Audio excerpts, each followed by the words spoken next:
Welcome to JasonWhiskyWise. I'm Jason, bringing you whiskey review number 91, and today we're going to be reviewing the Aultmore 25-year-old. So, as you can see up on screen there, I picked up a sample of the Aultmore 25 when I was up in Scotland. I paid, I think, around about £35 for this dram, so it was rather pricey. But we're going to be doing the review on that today. Now, if you haven't heard of Aultmore before, they're a distillery that primarily was owned by Diageo, and used to produce pretty much their single malt for going into blends. However, when they got taken over by Bacardi, they decided to start bottling their own stuff under the sort of the last great malts, and this being the oldest from the range. There is a 12-year-old, 18-year-old, 21-year-old, and this one being the 25-year-old. So, four so far, four releases. If you haven't seen my reviews, I reviewed the 12 and the 21.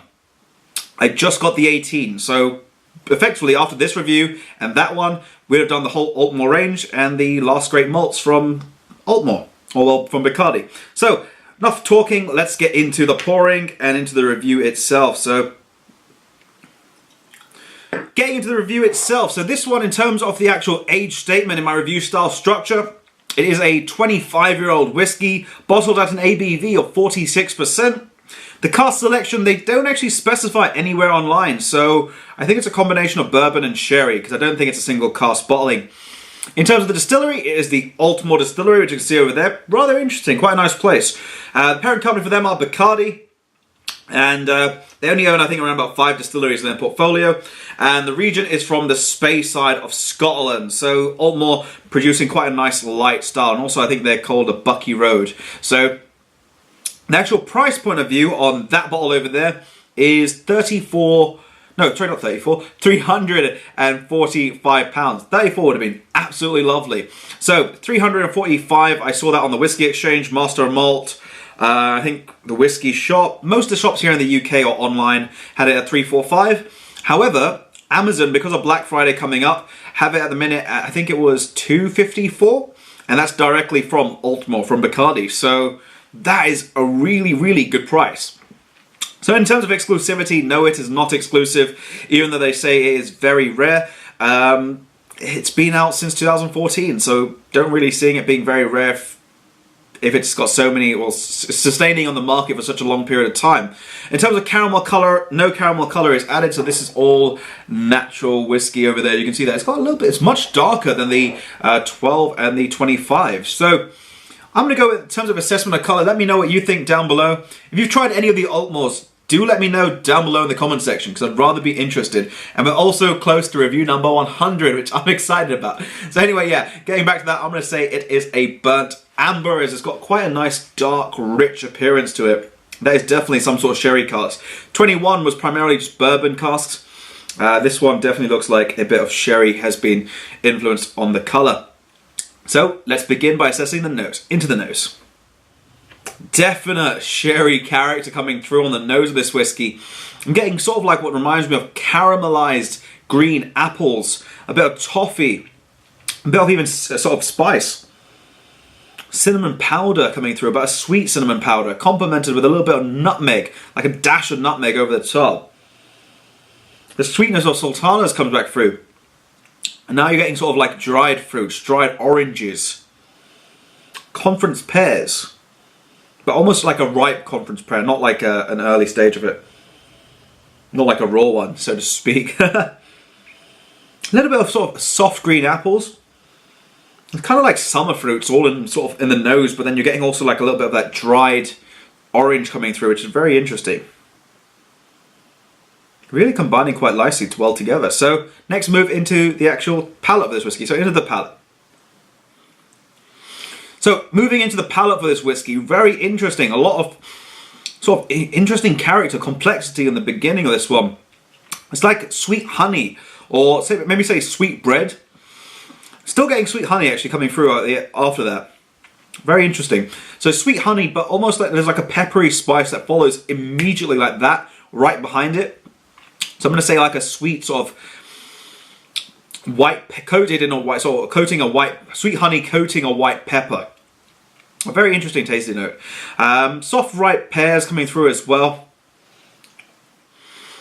And making way for a little bit of like A little bit of a sherry note, but it's not overly sherry. It's like tangerines coming through, red apples, combination maybe red and green apples. And it reminds me a little bit of like an apple strudel, where you've got all these different combination of flavors coming through, a little burst of even a soft berry note coming through as well. A little tarty note. And then sort of, if you ever soak sultanas in a bit of sort of water and they just swell up and then you take a bite out of them and they're just bursting with character on your palate, that's what it reminds me of. A nice sort of sweetness. Not heavy as raisin, but light, sort of fresh as sultanas. Maybe even a bit of green grape over there on the palate. So next we're going to move into the finish of this whiskey, and I'm going to give my conclusions. But really interesting, quite refreshing whiskey. So into the finish of this whiskey, it does have what I'd say is like a short, medium finish.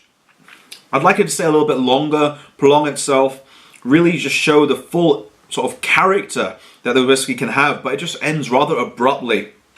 If I haven't mentioned about the texture, when I was talking in the palate sense, texture is like I'd say a medium to full. It does develop a slight bit more character and become a bit more creamier the longer you leave it on the palate. However, at this point in time, it's sort of now fading away with the finish. The finish has got quite a little bit more of those mouth-warming spices. It's got a bit more of those candied ginger, a little bit of soft cinnamon, spiced oak. And it's got a citrusy note, but it's like a spiced citrus. So if you take an orange and you put cloves all over it at Christmas time, you probably see it in TV commercials and everything. But you put that in the oven, you bake it, and you get that sort of spiced orange character with a bit of infused with clove spice and the nice citrusy note. It reminds me a little bit like that. It's nice and mouth-warming, but at the same time, the citrus comes through, the spices come through, and they really complement very well with one another. So all in all, I think that's really, really nice. The only thing is, it does end quickly like that, and I wish it would just prolong itself even for a little bit longer. It would do this absolute wonders. So, next, moving on to my conclusion and my rating, and I already made my mind up as I was drinking this whiskey on the rating, which is rather simple. I'm giving this one here an 88 out of 100.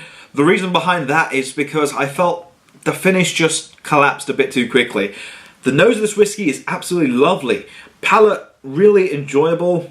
You do have that spice, but then the sort of summer fruits come back through again and make it so much more enjoyable to enjoy this whiskey and just have a nice time just sort of sipping it and understanding the character.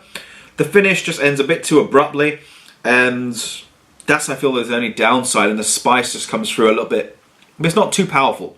It's very mild. It's just I felt the finish ended rather quickly. And the other negative is the price point of view. At £345 for that bottle over there, I can't justify recommending it because that is rather pricey. However, as I mentioned at the beginning of the video, if you can find it on Amazon at the minute for $254 or under, I'd say $280, that's a really good price. I would say take it at that price, because if you like the tasting notes, you like something soft with a nice sort of character, and from a distillery that you normally never really see their own bottlings of, it's something really nice and enjoyable. However, $350 plus, no, don't go for that price. $345 I think it was. Do not go at that price, because I think that's a bit overpriced if you ask me. So that's my honest opinion on that one. Let me know if you tried any of the Aultmores. I'm going to leave my sort of 12 over here and 21 over there. I'm also going to leave my subscribe button over here, so if you want to click subscribe, by all means feel free to do so. I'm going to be uploading daily uploads, I think, till next year, so we're going to see lots and lots and lots of stuff, and up to March, I think, because I've got 700 whiskies I need to work through now. I've got time, so I want to do a lot more video reviews. So on that note, I'm going to leave the video at that. By the way, drop in a like if you have enjoyed, subscribe, check out the other two videos from Aultmore, and on that note, this has been JasonWhiskyWise, and I'll catch you all for the next video.